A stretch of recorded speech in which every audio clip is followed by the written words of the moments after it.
C'est bon, on est on stage. Hello. Salut à tous, bienvenue sur ce live Pachamama. Pachamama, pour ceux qui ne nous connaissent pas encore, en fait, on est un collectif de recruteurs indépendants. On est spécialisé dans les recrutements produits, tech et sales aussi, et on accompagne des entreprises, des startups en France et à l'étranger, des PME aussi, en pleine transformation.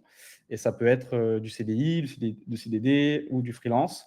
Moi, ça va faire 2 ans que je fais ça. Je suis accompagné par mon équipe et notamment avec Marion et Arnaud. Big up à eux qui nous écoutent et qui nous soutiennent.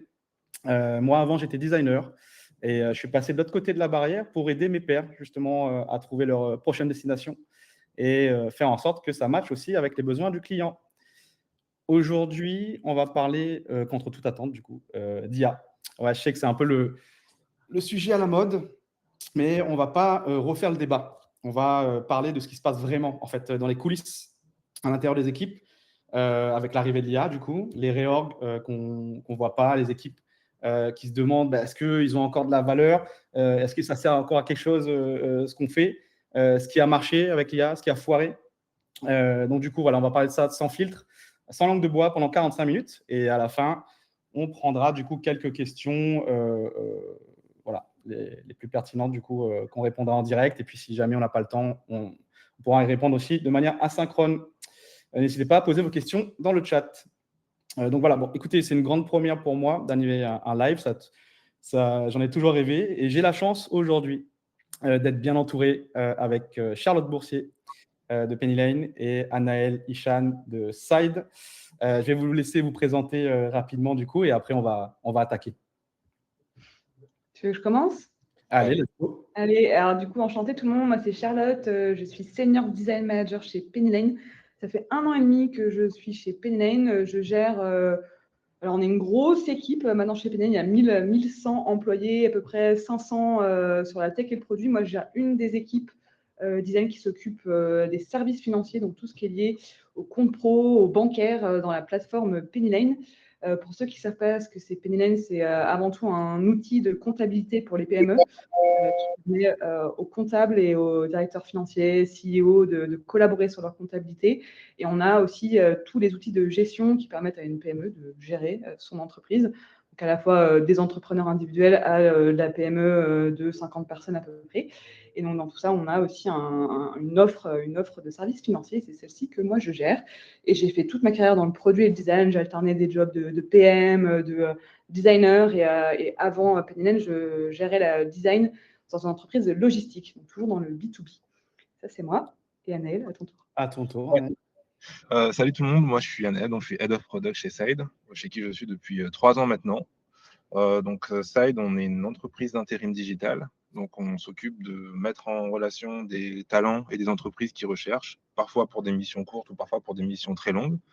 À contrario de Charlotte, on est une toute petite équipe pour le coup, d'une 20aine de personnes à la tech, dans une entreprise de à peu près 150 personnes. Et voilà, donc on a des enjeux peut-être différents ou peut-être très similaires, on en reparlera un peu. Et voilà, donc aujourd'hui, Side, c'est un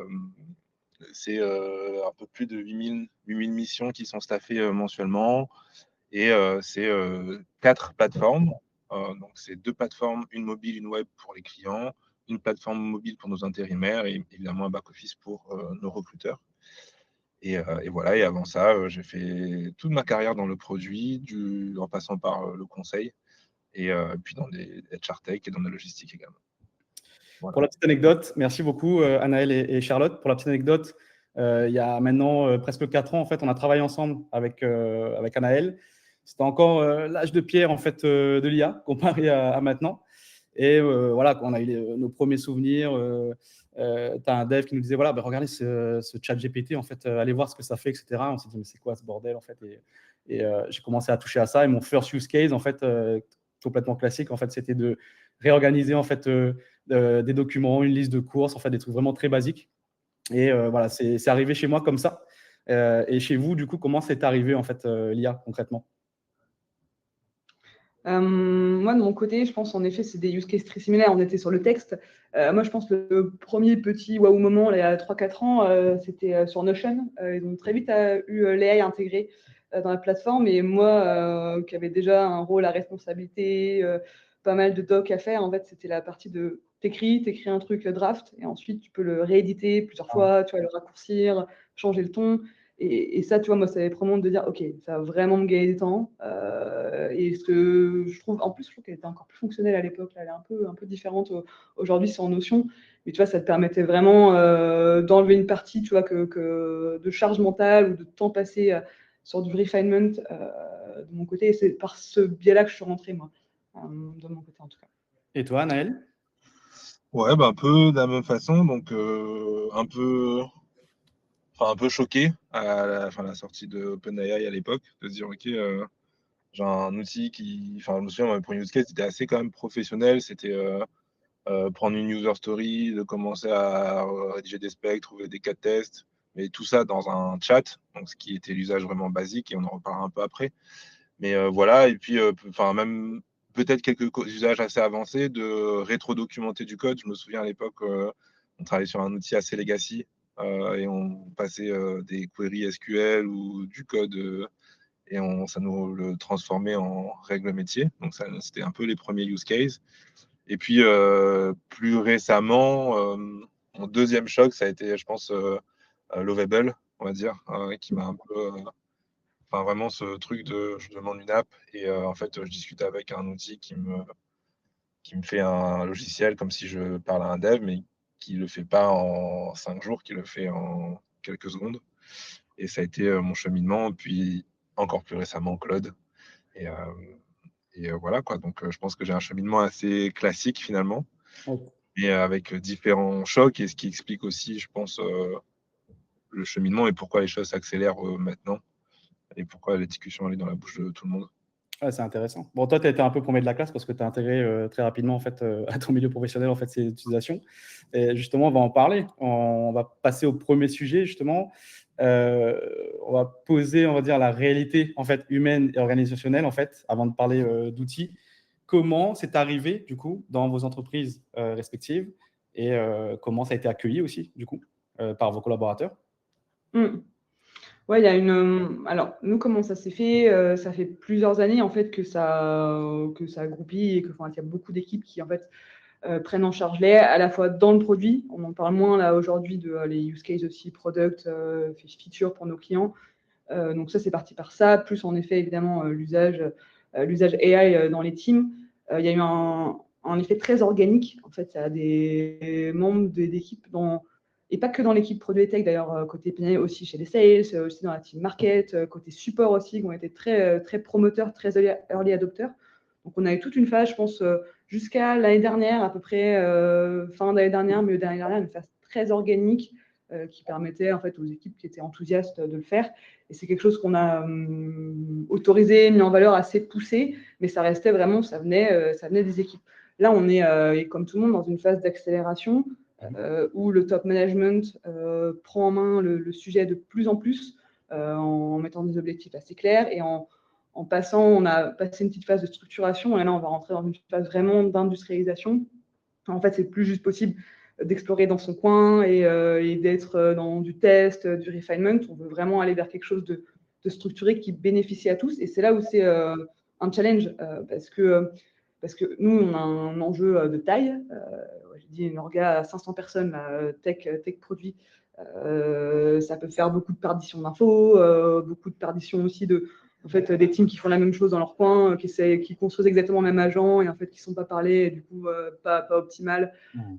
Donc ça vient en fait demander de gérer ça comme un programme. On a des équipes Ops là qui se sont structurées pour vraiment mettre tout ça en place et aussi mettre en place les trainings et tout l'accompagnement parce que je pense la naissance de Stalk, c'était de se dire en fait on a l'impression que tout le monde est enthousiaste. Oui. En fait, c'est pas le cas. Tu vois, moi, c'était un vrai learning là, sur les derniers mois. J'avais l'impression, parce que toi, en tant que manager, tu es au taquet, tu es hyper enthousiaste, tu es trop content. Tu peux, comme Zanel, en tant que designer, manager, refaire du lovable, repasser dans le proto, quelque chose sur lequel tu avais moins de temps sur les dernières années, donc tu es content. Et en fait, tu ne te rends pas compte qu'il y a un petit certain nombre d'équipes qui, en fait, stressent énormément et n'a pas envie d'adopter et un peu tu vois, dans l'inquiétude. Et là, c'est cette partie-là qu'on est en train d'adresser en ce moment et en mettant en place, tu vois, des solutions d'entraide, du peer-to-peer, des office hours où tu peux venir apprendre à utiliser Cursor, qui est un gros use case chez nous pour les designers et les PM, à la fois pour coder, mais aussi pour interroger la code base, mieux comprendre comment la plateforme est construite. On est dans cette phase-là.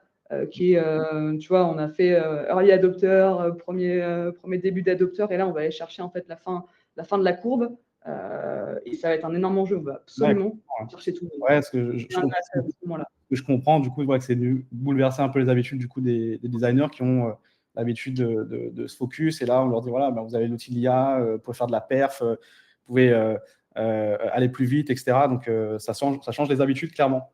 Et toi, du coup, on approfondira ça juste après sur le thème suivant. Mais Anaël, toi, de ton côté, du coup, où a été le déclic? Tu me disais, l'impulsion, elle venait de la tech surtout, de ton côté?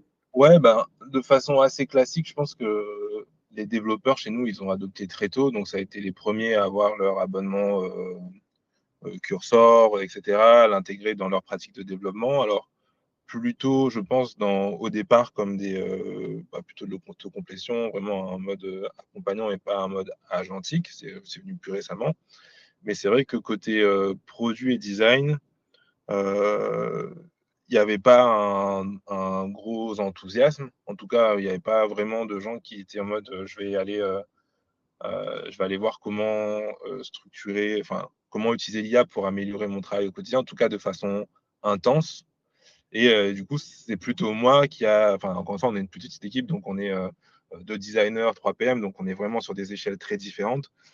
Mais du coup, c'est vraiment moi, en tant que manager, où je me suis dit, OK, en fait, sur mon temps perso, j'ai vraiment pris du temps pour comprendre ce qui était possible de faire, parce qu'entre ce qui était possible de faire il y a 1 an et en gros, préparer des prompts, les copier-coller en disant, voilà, c'est ça que je veux faire pour ta user story, fais-moi les trucs, et avoir des agents à qui tu vas nourrir, avec qui tu vas nourrir du contexte, c'est quoi tes top clients, c'est quoi tes ICP, et qui du coup c'est quoi tous les suggestions et feedback, d'avoir tout ton repo d'interview utilisateur qui est stocké dans un notebook que tu peux interroger au début de chaque discovery. En fait, tous ces usages-là, c'est vraiment des usages un peu plus avancés qui ne vont pas venir si tu n'as pas une personne qui prend vraiment le temps de comprendre et de diguer profondément quels sont les impacts sur le métier. Et ça, pour le coup, ça a été plutôt moi qui l'a fait. Et tout comme, en fait, aujourd'hui, tous les devs, tous les PM peuvent coder des petites fonctionnalités sur du front-end, etc. Donc ça, c'est quelque chose qu'on a fait. Mais c'est vraiment moi qui, à un moment, a pris du temps avec un dev en disant, OK, j'ai vu qu'on peut faire ça. Au début, quand on est une petite équipe, pour être honnête, pendant longtemps, j'ai auto-nourri cette frustration de me dire, ouais, mais en fait, quand tu vois des Alan ou des Penny Lane qui font des énormes trucs, tu te dis, en fait, eux, ils le font parce qu'ils ont les moyens. Et du coup, c'était pas trop nécessaire ou intéressant pour moi d'aller creuser ce truc-là, parce qu'en fait, juste, on est une équipe de taille différente et que on n'a pas les mêmes moyens, donc ça sert à rien. Mais à un moment donné, je me suis dit quand même, j'ai changé la question. Je me suis dit, OK, qu'est-ce qu'on peut faire dans notre contexte avec nos moyens? Et en fait, il se trouve qu'on peut faire la même chose. La chance qu'on a, c'est qu'on a une tech propre, on a des techs hyper compétents qui ont mis en place des choses hyper solides. Et je pense que c'est de toute façon quelque chose d'impératif quand on veut aller construire avec de l'IA. Et en fait, il se trouve qu'en une matinée, avec un dev à côté de moi, j'ai pu faire ma première PR au mois de décembre. Je m'en souviens très bien, tu vois, en disant, OK, il y avait un truc hyper libérateur en tant que PM de dire, oh, ça y est, l'ingénieur frustré au fond de moi peut pousser des trucs en prod. Mais en fait, de se dire aussi, en fait, qu'est-ce qu'on a comme outil dans notre stack, et que finalement, c'est pas forcément une question de taille d'entreprise ou de moyens que l'entreprise, et que tu as déjà des choses que tu peux faire. Et du coup, c'est ce qui nous a permis aussi derrière de former plus rapidement l'équipe. Je me souviens, on a fait des choses assez classiques, mais on avait un peu cadré notre roadmap en fin d'année. On s'est fait un hackathon de 3 heures avec iStudio, qui est l'équivalent Google de Lovable. On s'est dit, OK, venez, tout le monde dans l'équipe produit, prend un sujet de la roadmap et prototype une solution qui ne sera pas celle qu'on va implémenter. Mais en tout cas, ça permet à tout le monde de mettre un pied là-dedans. On a refait un atelier plus tard pour installer nos environnements dev, pour permettre à tout le monde de faire sa première PR. Et c'est vrai que par contre, c'est quand même plus facile parce que dans les faits, mettre 5 personnes autour de la table pour les former, c'est pas en mettre 500, quoi. Et du coup, tu as vraiment ce côté un peu prendre le temps, donner de l'espace, des moyens, trouver des occasions et des opportunités pour que les gens mettent la main dans le cambouis, entre guillemets, parce que c'est aussi très facile quand on est une petite équipe d'être hyper absorbé par le daily et on a beaucoup plus peut-être cette contrainte-là de se dire, OK, en fait, on est petit, il faut qu'on concentre notre effort et qu'on priorise fort. Et là, pour le coup, c'est vraiment notre rôle managérial d'organiser ces temps, d'organiser ces moyens-là pour que l'équipe, elle puisse y aller et faire. Et surtout, moi, ce que j'ai retenu aussi de ça, c'est que finalement, si tu as une bonne tech et un peu de moyens, tu es très vite au même niveau que des géants, entre guillemets. Et en tout cas, au début, je pense que dans les mois qui arrivent, il y a peut-être un gap qui va se créer et on verra comment ça évolue. Mais quand on assistait à des talks, quand on assistait à des talks de Pachamama ou d'autres acteurs comme The Product Crew, on se disait, ouais, en fait, c'est cool parce que on est petit, mais on n'est pas à côté, quoi. Et du coup, c'était aussi rassurant. Mais ça, je pense, il y a Stéphane qui réagit là dans le chat aussi, David, et on en a discuté tous les trois et je suis hyper alignée. La taille, c'est pas forcément un avantage. Ce qui est intéressant, en effet, dans une boîte comme Pennyline, c'est les moyens qu'on peut déployer facilement parce que forcément, c'est une boîte qui va bien, c'est une boîte qui peut se permettre de tester plein d'outils en même temps. Et donc, nous, la team a un peu la dream stack, si on veut. L'enjeu qu'on a, par contre, c'est qu'on a une équipe sécurité IT très forte, très organisée, qui doit passer du temps à vêter les outils avant qu'on puisse les mettre en place. Ça a pu amener un peu de friction. On a aussi un enjeu de la code base, le produit qui est un monolithe tech. C'est pas si facile que ça d'aller envoyer les designers à coder dedans parce que le risque d'erreur il est intense. En plus, on a des enjeux où il y a une temporalité sur la compta, donc il y a une période fiscale aussi à un moment donné où on ne peut pas tester parce qu'en fait, si la plateforme plante, c'est pas possible. Les comptables sont en train de finaliser l'épisode fiscal de l'année. Donc ça permet de rééquilibrer, je pense, en effet. Enfin, des petits acteurs peuvent aller très, très vite aussi de leur côté. Et après, comme tu dis, Annelle, je pense que là, nous, en étant avec plus de volume, on peut aussi déployer plus de moyens. Mais l'enjeu d'industrialisation dont je parlais, il est huge parce que, ouais, à 1000, il faut aller chercher, quoi. Il faut aller chercher tout le monde. Et quand tu es plus petit, ça permet aussi de plus facilement aussi spotter et de collaborer et de créer un climat de confiance aussi là-dessus. Donc, je pense qu'il ne faut pas, en tout cas, quand on est dans une petite team, se dire qu'on est en retard. Je pense il y a les mêmes. C'est un enjeu hyper. C'est ça qui est chouette aussi là, en ce moment. Et par contre, c'est vrai qu'on a eu les mêmes enjeux de questionnement, en tout cas, sur la valeur. La valeur, quoi, et même sur l'utilité, en fait. Et c'est pas, pour le coup, même dans une petite équipe, on a eu ces questionnements-là au sein de. Complètement. Écoute, on va approfondir ça du coup par la suite. Là, on a parlé un peu de comment c'était arrivé dans vos équipes, comment vous avez organisé un peu tout ça. On va continuer un peu sur l'humain, justement. Tu en parlais un petit peu au départ, Charlotte. Toi, tu étais hyper enthousiaste et après, tu t'es rendu compte que ce n'était pas le cas de tout le monde. Comment tu as fait en fait, pour vraiment embarquer, accompagner en fait, tes équipes, rassurer Carrément. En gros, moi, toi, je suis partie du principe, c'est en mode c'est génial, tout le monde trouve ça génial, le point, il n'y a pas de débat, tu vois, en gros, sur pourquoi, comment, quels sont les impacts, etc. Tu vois, j'étais vraiment partie en mode, tu sais, dans mon truc. Et parce qu'il y a aussi beaucoup de membres de l'équipe, nous, de notre côté, product manager, product designer, qui étaient aussi très enthousiastes. Donc, ça te crée un biais de confirmation où tu regardes les 3-4 qui sont à fond et tu considères que tout le monde l'est. Donc, il y a un vrai passage, tu vois, par en effet, en one-one, c'est d'ouvrir des espaces où on en discute vraiment et essayer de comprendre qu'est-ce qu'ils font vraiment, qu'est-ce qu'ils utilisent et pourquoi ils n'utilisent pas. Et c'est intéressant parce que tu vois, il y avait tout un discours même du CPO, de tout le top management, c'est on va aller plus vite, encore plus vite. Et ça, tu vois, c'est un truc qui ne résonnait pas avec certains membres de l'équipe parce que dans un contexte où on va déjà très très vite chez PNL, c'est une boîte qui a une vélocité déjà élevée, où en fait on a un delivery hyper optimisé et on va vite. C'est en mode aller plus vite. That's not compute. Quoi. En gros, comment on peut aller plus vite, c'est pas possible, et pourquoi?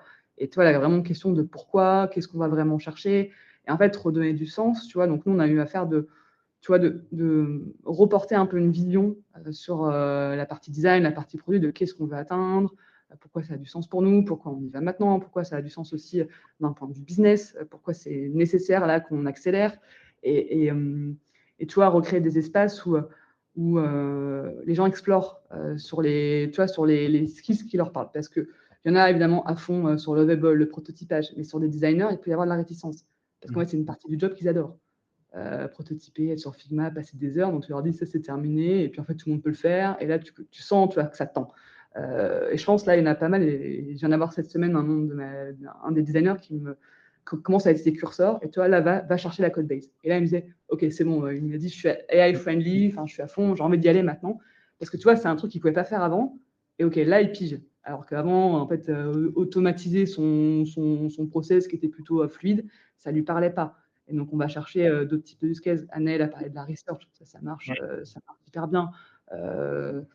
Figma, Bastien parle de Figma. En effet, sortir de Figma, aller prototyper en code. Alors ça, wow moment pour les designers, incroyable. Tu vois, la question un design system qui est tout le temps en retard, qu'on n'arrive pas à mettre à jour. En fait, là, tu peux aller rattraper, recréer une source of truth qui est le code et qui était un pain point majeur pour les équipes design et produits. Et ça, tu vois, on est capable d'aller le chercher maintenant. Et là, tu vois, là, tu arrives à embarquer la team design qui comprend le sens. Et ouais, ça, on le fait. Enfin, tu vois, il y a une partie de change management, pédagogie, tu vois, qui revient là sur notre rôle de manager qui est hyper intéressante. Parce que tu veux pas laisser sur le côté les gens. Et Tu vois, tu veux les tu disais qu'il embarquer. y a aussi des réticences sur l'éthique. C'est un sujet qui Ouais. revient assez souvent. Ouais, c'est un sujet qui revient. Alors en plus, là, en pleine semaine de canicule, évidemment, un sujet qui est revenu sur la table et qui est pas simple, tu vois, parce que nous, en tant que manager, tu vois, en train, tu portes aussi la vision de l'entreprise, les questionnements. Et en effet, il y a un vrai questionnement. Tu vois, nous, on réfléchit côté pénal à notre impact écologique, à qu'est-ce que ça veut dire. Et tu vois, là, tu es un côté en train d'accélérer l'usage des tokens, l'usage d'outils qui sont, on le sait, consommateurs.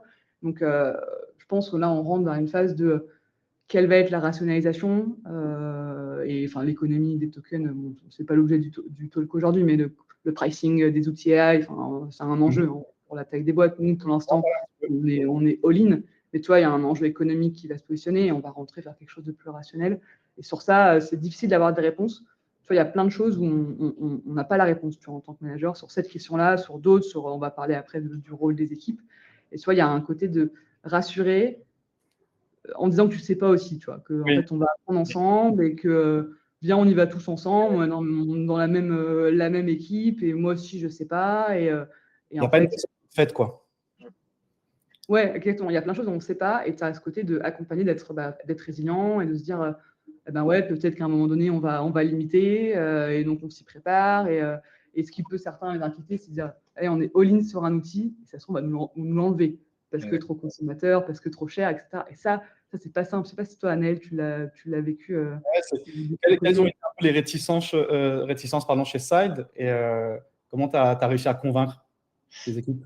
Déjà, je pense que côté PM, en général, il y a moins de réticence parce qu'il y a beaucoup de choses. En fait, moi, dans ce que j'observe au niveau des équipes, c'est en fait, le point d'entrée de l'IA, c'est pour remplacer un truc que tu sais faire très bien ou que tu aimes bien faire. Les gens, ils sont forcément réticents, ils sont forcément en recul vis-à-vis de ça et c'est normal. C'est-à-dire qu'en fait, des choses que tu as appris à faire, sur lesquelles tu as développé un craft pendant 10 ans, 15 ans, parfois plus pour certaines personnes, du jour au lendemain, on te dit, bah, tu as quelque chose qui peut faire à 80% aussi bien que ce que tu fais. Et du coup, je pense que le point d'entrée, si c'est celui-là, il est effectivement hyper difficile.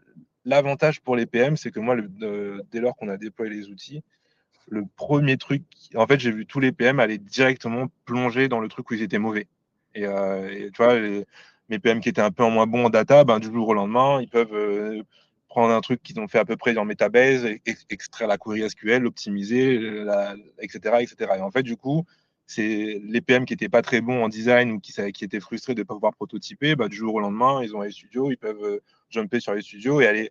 Et en fait, en tout cas, côté PM, très rapidement, le potentiel, il a été vu et presque ça nous a aussi enlevé des choses qu'on n'aimait pas forcément très bien faire, qui était passer une après-midi à écrire des specs sur une solution qu'en fait, tu avais déjà tout expliqué aux devs, tout le monde était aligné. Et du coup, Et pour autant, c'est hyper nécessaire, et encore plus avec le développement agentique, etc., d'avoir des specs précises, d'expliquer le comportement, parce que c'est ça qui va driver la qualité ou du dev ou potentiellement de l'agent qui va développer derrière. J'ai l'impression qu'IA, en fait, elle a permis une certaine mutation, en fait, dans les métiers, Ouais. entre le designer qui peut devenir PM, le PM qui peut devenir ingénieur, le designer qui peut devenir ingénieur aussi, tu vois, c'est en train d'évoluer, du coup. Pour Et une pour, certaine partie, hein. Oui, oui. Design engineer, on va dire pas. Ah oui, on va pas. dans lequel je trouve qu'on a failli aussi tomber, c'est justement presque un peu un manque d'humilité de différentes personnes de l'équipe, à un moment donné, de se dire, bon, ok, en fait, si je peux prototyper, est-ce que j'ai encore besoin de travailler avec mon designer sur cette Clair. fonctionnalité? Ou inversement, enfin, le designer qui peut très bien dire, ok, bon, ben, si en fait, je peux aller faire ma discovery en solo avec un repo, cadrer un problème parce que le PM, il a bien fait son skills. Et tu vois, moi, j'ai pris beaucoup de temps à faire les premiers skills pour générer les artefacts qu'on utilise dans notre process produit, tu vois, bien problématiser, etc. Bon, bah, en fait, tu vois, tu as un peu ce truc où j'ai plus besoin de l'autre. Et je pense que c'est un mauvais truc, tu vois, et c'est un mauvais pli parce que déjà, il y a un truc hyper riche de travailler en équipe dans le développement produit qu'il ne faut pas perdre. Et justement, je pense que peut-être que la richesse, elle est encore ici à aller chercher dans cette multiplicité de rôles. Et aussi, très vite, quand même, j'ai vu, en fait, au début, tu es content, tu fais ta première feature solo, et puis tu essaies la deuxième, et en fait, tu te casses la gueule parce qu'en fait, tu sais pas ce qu'il y a à coder, ce que ça rend, c'est pas du tout efficace. Tu te dis, bon, en fait, là, je suis un peu perdu, etc. Et donc, en fait, tu as un début de perte d'humilité qui s'est passé, dans lequel on est vite revenu. En fait, les PM disent, OK, bon, bah là, j'ai fait mon prototype, mais en fait, je vais aller vite consulter le designer pour qu'il m'aide, pour qu'il m'accompagne, etc. Et ça, je pense que c'est aussi important de dire, enfin, de se rendre compte rapidement, même si ce truc de T-shape, bah, la barre du T, elle est beaucoup plus élevée pour tout le monde. Aujourd'hui, tout le monde est monté un peu plus en compétence sur les choses sur lesquelles il avait un peu de connaissances, mais pas trop. Mais on a quand même encore besoin d'expertise à plein d'endroits, et je pense que c'est là où faut pas se tromper, quoi. Quel que soit ton rôle dans l'équipe, de dire, OK, bon, là, je suis en train de dépasser mon scope et d'être incompétent. Et j'ai besoin de la personne dans l'équipe qui est compétente. Et c'est ce truc-là qu'il faut réussir à identifier quand on voit qu'on prend un peu trop Ouais, la. c'est intéressant, Anaël, ce que tu dis, parce que tu vois, nous, sur un métier de designer, il y avait une grande peur de ça. On l'a pas vécu de la même façon chez Peninen, il n'y a pas eu ce truc-là côté PM, enfin, de se dire, il n'y a plus besoin de designer, à l'inverse. Mais certains designers, tu vois, enfin, qui s'interrogent tout le temps, se disaient, et en plus, il y avait tout un discours sur LinkedIn, comme à chaque fois. Enfin, est-ce que le design est mort? C'est un classique. Ouais, bah ça, Tout. on va perdre notre métier. Même avant, hein, on pose la question très souvent, et du coup, c'était très perméable à ça, très inquiet. Et moi, ce que je disais souvent, enfin, ils disaient, ah, mais là, mon PM a fait un lobby ball, ça y est, je ne sers à rien et tout. Wait for it. Tu vois, attends un peu, de toute façon, il a testé, on est à une phase différente, on essaie de tester de l'appétence, on est au début d'un flow, et en fait, c'est ce qui se passe, tu vois, en fait, tu testes des idées, tu fais un truc qu'avant on faisait en crayon, tu vois, papier-crayon. Moi, c'est quelque chose que je faisais avec mes teams, tu vois, ça arrivait des fois, enfin, on a toujours eu des outils, mais c'est un truc de, bon, bah, tu es sur un papier, tu montres, j'imagine ça. En fait, c'est ce que fait le PM, ça a l'air terminé, et toi, il y a toute une question de savoir quand c'est un design qui est plausible, qui a l'air génial, mais qui ne l'est pas. C'est pareil sur la partie code, tu vois, savoir de critiquer, en fait, tu vois, la design critique qui est clé dans les équipes design, savoir identifier ce qui est vraiment, enfin, ce qui est top versus ce qui est OK-ish, c'est hyper important. Et ça, c'est ça qui rééquilibre. Et comme tu disais, Annelle, enfin, en fait, la collab, le fait d'échanger avec différentes personnes et un agent qui peut être là-dedans aussi, d'amener des idées, c'est clé dans nos métiers, et ça reste. Par contre, c'est clair qu'il y a des petites redéfinitions de rôle. Et moi, ce que je vois chez Penny Lane, et on en parlait ce matin avec certains head of product, justement, ça dépend des teams et des objectifs business, tu vois.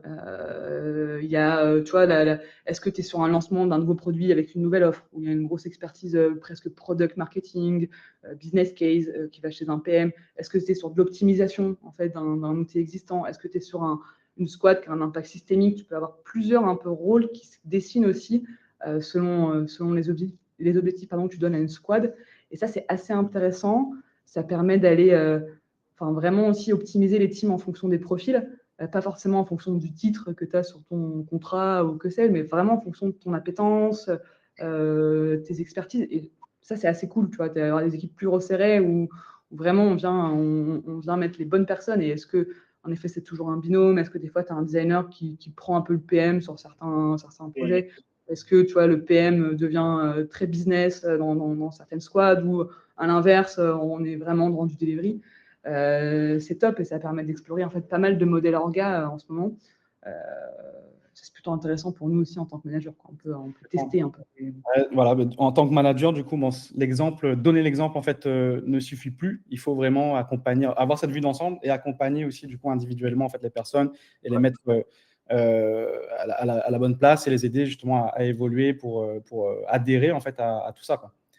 On a beaucoup parlé d'humain, on va parler maintenant moyens. On va rentrer dans tout ce qui est moyens et contexte aussi. En gros, en fait, dans les outils, les moyens, etc. Donc, vous allez me dire un peu quel est votre stack aujourd'hui et de quels moyens vous disposez. Ça, on en a un petit peu parlé au début. Et ça va changer pas mal selon qu'on ait une boîte qui vient de lever des fonds et une autre boîte en fait qui a une structure un peu plus différente, plus proche peut-être d'une PME. Donc concrètement, vous travaillez avec quoi en fait comme outil aujourd'hui dans vos entreprises, Anaël? Ouais, nous, de notre côté, chez les devs, il y a un peu tout dans les faits, mais on est en train de, du coup, évidemment, comme les prix sont en train un peu de changer, on est en train d'essayer d'homogénéiser ça. Mais il y a du Cursor, il y a du quoi? Il y a du VS Code, il y a du Claude, il y a un peu de tout, quoi, en fait. Et les devs, on les a laissés un peu libres dans les outils qu'ils choisissaient. Et après, autour de ça, donc nous, on est sur la suite Google pas mal. Donc, on a tout ce qui tourne autour de Google AI Studio, donc avec Google AI Studio, justement, Gemini, du coup, ce qui est très bien intégré derrière dans des suites, dans la suite Google. Donc, ça aide pas mal avec ça, voilà. Et après, on utilise un peu Lovable. Donc, on a une autre équipe, alors, j'ai pas trop parlé de ça, mais on a une autre équipe qui est plutôt no-code oriented, qui utilise pas mal Lovable pour construire des outils en interne. Et voilà, et pour des tests, on utilise aussi un peu Gemini CLI, mais on est beaucoup autour de la stack Google parce que même si on est une petite boîte, on est quand même dans le groupe Randstad et on est obligé de s'aligner un peu sur les standards du groupe. Et voilà. Et toi, du coup, chez Penny Lane, bon, vous êtes 1000 personnes. Tu disais que tu as tout ce qui est IT, donc ça passe par l'IT, la validation des outils. Ouais. Peut-être que finalement, en fait, est-ce que avoir plus de moyens, c'est avoir plus de liberté? Écoute, l'année dernière, ça l'était pas. Tu vois, on avait un côté, on n'avait pas le droit d'accéder à Lovable, Cloud Code et Cursor, à part la tech. Il n'y avait que la tech qui avait le droit.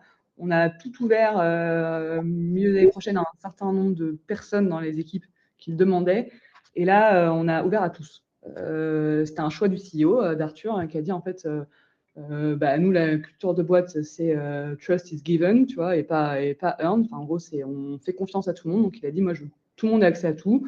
L'IT avait pas mal aussi été réticent à donner Cursor ou Cloud Code en accès, notamment Cursor, on a accès agent à tous. Au début, on avait le droit d'utiliser que le AS mode, etc. Là, ils ont dit, OK, on y va, vous y allez. Voilà, en fait, ce qu'ils ont fait, c'est voilà, en fait, la doc, voilà les requirements qu'on a, voilà ce que vous devez checker en termes de sécurité. Donc, on a débloqué, tu vois, les verrous récemment.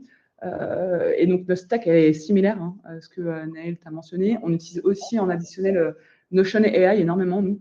On a Dust aussi, qu'on avait depuis le début, ce qui avait permis à tout le monde de tester pas mal d'agents. Tu avais accès à Claude dedans, donc on pouvait faire pas mal de choses.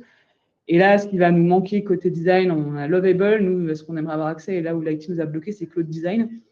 Parce qu'on voulait tester en fait un full stack sur Claude, qu'est-ce que ça fait, est-ce qu'on gagne du temps ou pas. Ça, on n'a pas pu le faire. Et ça, c'est une frustration assez grandissante dans la team. Je crois qu'ils vont nous le débloquer dans quelques temps. Mais ouais, sinon, c'est Cursor, Claude Design, Claude Code, pardon, Lovable, hyper utilisé, et Notion AI, Gemini aussi, et Dust encore. Et Figma est en train de sortir un peu de l'équation. Alors, ils ont fait leur keynote hier, donc on va voir, on va retester, mais il sort pas mal de l'équation côté design et devient un outil de documentation, ce qui n'est pas forcément, tu vois, leur vision à eux, donc on va voir, on ne sait pas, ça reste Figma, ça reste l'outil le plus utilisé côté design, donc s'ils arrivent à grossir, ça peut reprendre, donc voilà. On est sur ça. Et anti-cavity, non, on n'utilise pas de notre côté. On est resté pour l'instant sur ces stacks resserrés. Okay. Et on explore côté brand. Il y a pas mal d'usages aussi. On ne mentionne pas trop là parce que c'est moins le cœur du sujet, mais il y a aussi énormément de choses qui se font sur la génération d'images, custom, là, ils sont sur Flora, mais bon, mais Gemini reste le plus simple pour nous aussi, parce que c'est utilisé par tous, en fait. Il y a un côté de le switching, tu vois, des outils, le fait de changer, ça amène de la complexité sur l'adoption. Et donc, on essaye de rationaliser comme Anaël, moins sur des contraintes budgétaires, mais plus là d'adoption, en fait. Ouais, justement, j'ai l'impression que malgré la différence de moyens, en fait, il n'y a pas des choses que Pennyline peut faire que chez Side, en fait, on ne puisse pas faire. Non. Comment vous, en tant que manager, en fait, vous justifiez les budgets IA? Est-ce que c'est les mêmes utilisations pour chaque personne? Non, du coup, alors aujourd'hui, nous, c'est en négociation évidemment, donc je ne sais pas trop comment ça va aboutir, mais globalement, il y a un ROI, enfin, il y a des gens pour qui c'est un no-brainer, c'est les architectes, et du coup, là, on est en train de, enfin, en plus, il y a un business case qui est censé être construit, mais le ROI, il est facile à prouver. En fait, jusqu'à maintenant, on utilise la licence copilote qui, en fait, était juste insane en termes de token, donc en fait, c'était facile. Là, ils ont changé leur pricing, mais en gros, il n'y a pas trop de questions. Et après, moi, ce que j'ai quand même beaucoup essayé de faire, enfin, Gemini, c'est dans notre abonnement Google, en fait, dans ton Google Workspace. Donc, et comme c'était dans la stack de l'entreprise, j'ai essayé quand même beaucoup de construire là-dessus. Mais comme sur mon perso, j'ai mon Claude et que ça m'a beaucoup aidé à comprendre la structure de à quoi doit ressembler, comment tu dois structurer le travail. Et parce que Claude est très bien fait pour ça. Et vraiment, ceux qui l'utilisent pas, j'encourage vraiment les gens à le faire parce que ça donne vraiment une bonne structure de à quoi doit ressembler des skills, du contexte, etc. Et ça aide beaucoup la prise en main. Et ce que j'ai essayé de faire, c'est de retrouver dans Gemini un peu quels sont les objets que Google est en train de mettre en place pour recréer un peu une structure cloud-like, mais dans le Gemini. Et il y a une question qui se fait à côté de ça. On a ouvert une licence Gemini via API pour les PM et les designers. On a des usages beaucoup moins intenses que les devs, quoi. En fait, les devs, c'est vraiment du quotidien. Nous, côté PM, vu qu'on prototype avec Google AI Studio, tu vois, tu as des moments clés où tu as besoin de faire de l'audit de code base, etc. Et tu vas l'utiliser, mais potentiellement, tu ne vas pas le faire de façon aussi intense que les devs. Et du coup, on a une clé API qui est partagée aujourd'hui et qui nous permet d'explorer plutôt un usage Gemini CLI, donc Cloud Code-like, d'utiliser via les outils où il y a des interfaces comme Google Gemini. C'est intéressant là ce qui se dit en commentaire à la fois, Julie sur Anti-Gravity et sur la suite Google et puis le côté Cloud Code plus Cloud Design, ça quand même cet écosystème qui se crée et tu vois il y a un moment donné on va forcément rationaliser, tu vas en avoir un qui fait tout parce qu'en fait la connexion c'est ça qui est efficace, tu vois genre Lovable c'est cool mais il y a des enjeux sur le design system qui sont pas simples et en fait la team design system nous passe son temps à essayer de le refaire dans Lovable alors qu'ils ont testé quand même Cloud Design eux de leur côté, ça marche beaucoup mieux, c'est beaucoup plus facile à optimiser. Et il y a aussi un enjeu de rationalisation qui va se faire comme ça par la consolidation du marché qui va être intéressant économiquement, être intéressant pour l'adoption et en fait aller dans l'autre sens, tu vois, d'une stack complète, quoi. Et d'ailleurs, Google, ils sont assez forts. Enfin, en fait, Google, ils ont fait un peu plein de trucs qu'ils ont fait dans leur coin et qui sont en train de petit à petit faire converger. Et on commence à utiliser Google Stitch, par exemple, pour du prototypage qu'on n'utilisait pas avant, dans lequel on a mis notre design MD. Du coup, on commence à avoir des choses intéressantes dans Google en intégrant notre design system. Ce qui est cool, c'est que dans la diversité des outils, il y a quand même une structure et des patterns qui font que tu peux basculer assez rapidement, faire des tests assez rapidement. Et de façon un peu pragmatique, moi, je bête beaucoup sur Google et je me dis, en fait, ils sont quand même forts, quoi. Et c'est vrai que Google Stitch, ça marche bien. Google AI Studio, tu lui balances ton MD, il te fait des prototypes carrés qui reprennent bien le design. En termes de qualité de ce qui est rendu, c'est pas mal. C'est quand même assez intéressant. Et en fait, c'est dans notre stack et c'est accessible aussi à toute l'entreprise, ce qui fait que même les PM, moi, je me suis retrouvé à faire des outils dans Google AI Studio que j'ai passé derrière à des équipes sales parce qu'en fait, Google te permet de partager tes apps. En fait, tu as un truc hyper fort dans l'écosystème Google et je suis d'accord avec toi, Charlotte, que tout ça va se consolider et qu'à un moment donné, les entreprises vont devoir faire des choix. Et il y aura un peu, je pense que pour l'instant, c'est un peu cloud takes all, quoi, mais on verra comment ça évolue dans le temps, quoi. Et du coup, on arrive quasiment à la fin de ce live. Et oui, ça passe vite. On a parlé de comment c'est arrivé sur le terrain. On a parlé de comment on accompagne en fait les équipes au quotidien. Et là, on vient de parler des moyens, qu'on dispose, etc. Et aujourd'hui, en fait, notre terrain de jeu, on va dire qu'on a en commun, c'est un peu le recrutement. Et moi, j'ai envie de savoir, en fait, aujourd'hui, à l'ère de l'IA, en fait, quel est le profil designer 2026, quel est le profil product manager 2026 qu'on aimerait recruter dans nos équipes. Et on va dresser, en fait, ce personnage-là ensemble. J'ai une question, c'est quelqu'un qui arrive en entretien et qui te dit, voilà, moi, j'ai pas touché à l'IA ou limite, je suis réfractaire. Est-ce que c'est éliminatoire aujourd'hui? Je Ouais, pense je que pense. oui. Ouais. En toute honnêteté, oui, c'est compliqué. En fait, c'est compliqué d'embaucher des gens qui n'ont pas de curiosité pour cette technologie-là. Déjà parce que c'est une technologie et que notre milieu est profondément technologique. Donc, au-delà de l'usage dans ton métier, c'est se poser la question aussi de ce que ça amène sur ce que tu construis en termes de produits, etc. Donc, c'est impossible de ne pas avoir de curiosité pour cet objet technique qui nous inonde. Et pour autant, enfin, moi, ce que j'aime bien, c'est quand même qu'il y a, enfin, quand j'ai fait passer cet entretien, j'en ai fait passer pas mal récemment. Mhm. Il y a quand même, enfin, j'aime bien le côté enthousiasme, mais Est-ce il qu'il y n'y a a pas, je suis plus de désolé, il n'y a pas un peu de bullshit des fois aussi, un peu, du coup, autour de l'IA? autour de ce que les gens disent ou ce que Ouais, autour de ce que les ce qu'ils gens disent, en pensent. fait, ils savent faire, se vendent, en fait, ouais, je sais faire ça, en fait, avec l'IA, j'ai fait mon side project, etc. Est-ce que vous arrivez à déceler finalement que finalement, ouais, il a un certain attrait, mais il n'est pas forcément bien câblé, en fait, pour travailler sur ces sujets-là, quoi? Ouais, faut creuser, tu vois, entre ce que quelqu'un dit et qu'en fait, qui est du basique, ChatGPT, en fait, l'a pas fait. Là où, tu vois, il y a un truc ce qu'Anaël a dit, curiosité, tu vois, un niveau d'enthousiasme et en même temps de capacité critique, et de capacité à voir aussi les limites et avoir eu déjà une première base de: «OK, j'ai testé, j'ai été au bout, je vois que ça fonctionne pas, ça fonctionne». C'est important. Là où on va être plus flex, c'est est-ce que tu as fait vraiment des features AI avec des équipes machine learning, etc. Ça, c'est pas un attendu, mais tu vois, un minimum de curiosité. Et c'est pas est-ce que tu as fait ton app, etc. Tu vois, mais en fait, il y a une culture derrière, tu vois, il y a un ADN tu vois, de soft skills aussi qui est important. Et en fait, ça se montre en fait des profils proactifs, curieux par essence, tu vois, qui cherchent à se challenger. Bah, en général, ils ont tous testé. C'est très rare que quelqu'un qui se décrit comme ça n'ait pas été testé un minimum ou il puisse dire après, ouais, ça c'était naze, j'ai pas aimé. Et ça, c'est OK, tu vois, de dire, de On est, critiquer. on est d'accord qu'on est quand même, enfin, les basiques, en fait, doivent être là, quoi. On est à Internet, etc. Et quelqu'un qui sait designer, il design, en fait, et quelqu'un qui est product manager, il arrive à faire ses specs, il arrive à faire des roadmaps sans pour autant, en fait, passer par l'outil IA, en fait, derrière, quoi. Moi, ce qui est marrant, c'est qu'on a recruté dans l'équipe un designer donc il y a 6 mois et c'était pile entre les 2, tu vois? Et en fait, entre le moment où on l'a recruté et le moment où arrivé, il y a vraiment eu ce truc de Google, enfin de Claude qui a émergé, design, et cetera.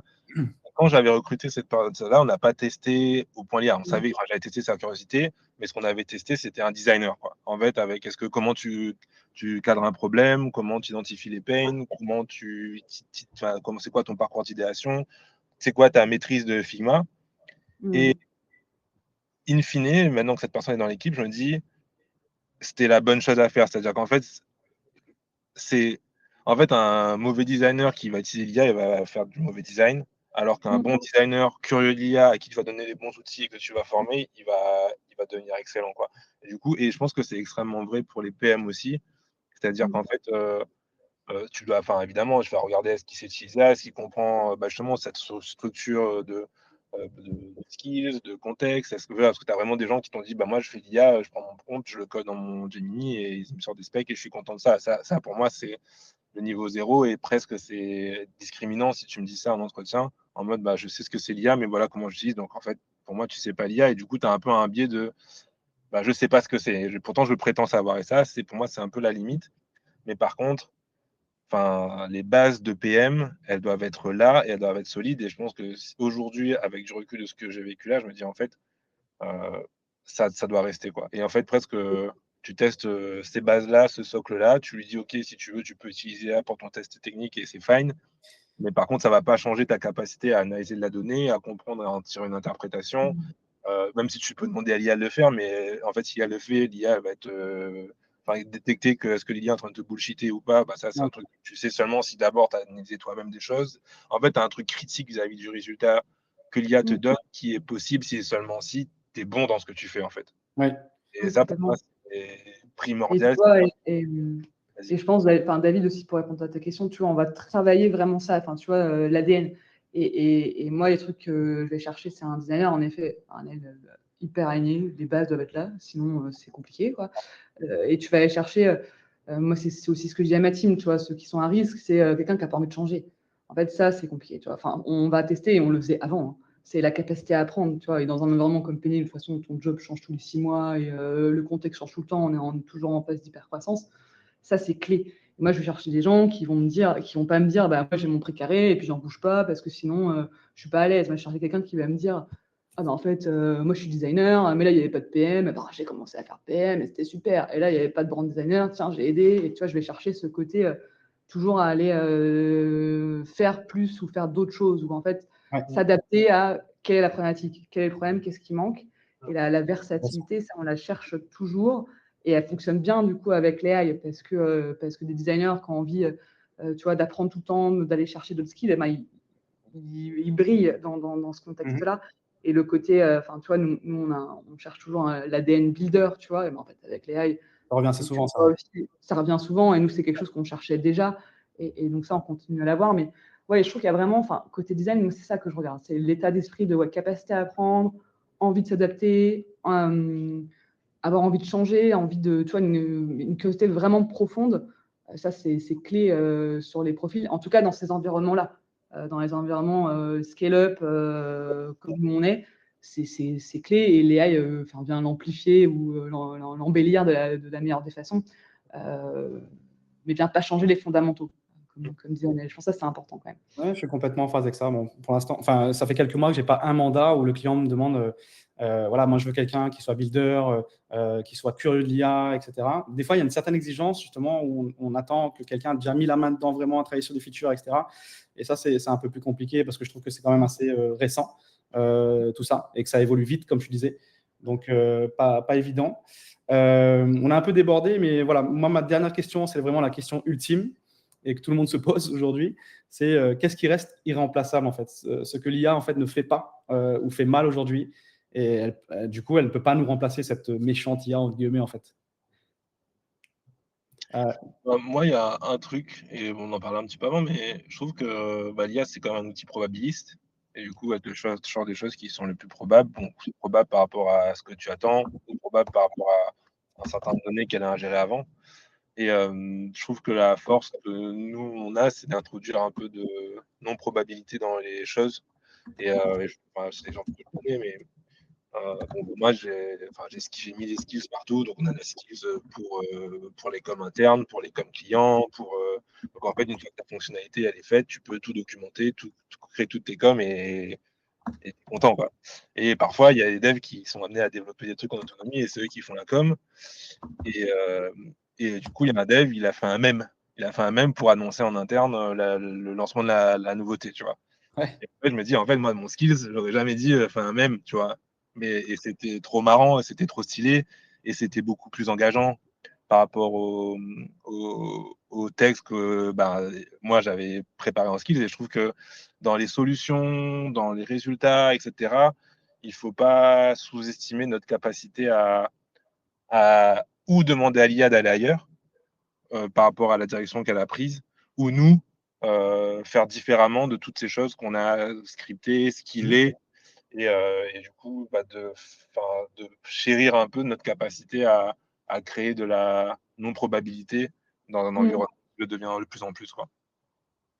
Ouais, c'est un bon point, je suis alignée. Enfin, avant, on a, enfin, tu vois, toute la question de la sérendipité et puis de, tu vois, de prendre des pas de côté, être capable de challenger. Et tu vois, j'ai parlé plusieurs fois, on a dit plusieurs fois la critique, l'exercice de savoir critiquer, savoir qu'est-ce qui est good, qu'est-ce qui est great, enfin, comment on définit, tu vois, du très bon produit.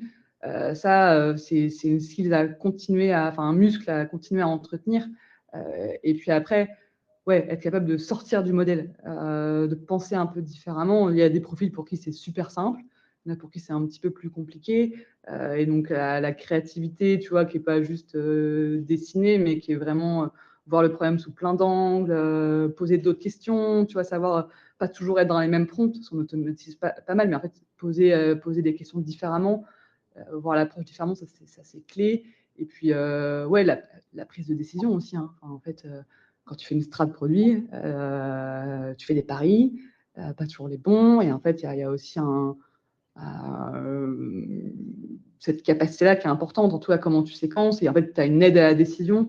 Et c'est important de garder ça aussi, garder ça de notre côté.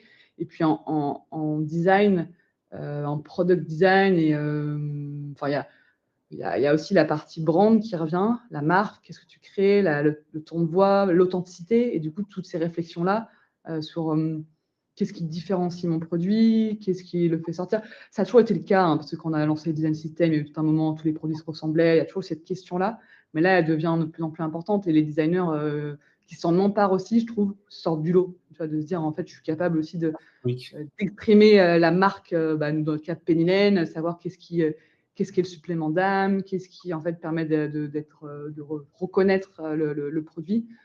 C'est intéressant. Et l'AI vient aussi énormément disrupter ce métier-là, mais tu vois, si tu arrives à avoir l'ADN, la compréhension de ça, je pense que c'est plutôt chouette, quoi. Ça vient et ça vient remettre en lumière certains profils qui l'avaient et qui n'ont pas pu l'exprimer là depuis pas mal d'années. Donc c'est aussi cool là pour certains designers qui s'éclatent là aussi là-dessus. Donc Moi, je finirai là-dessus.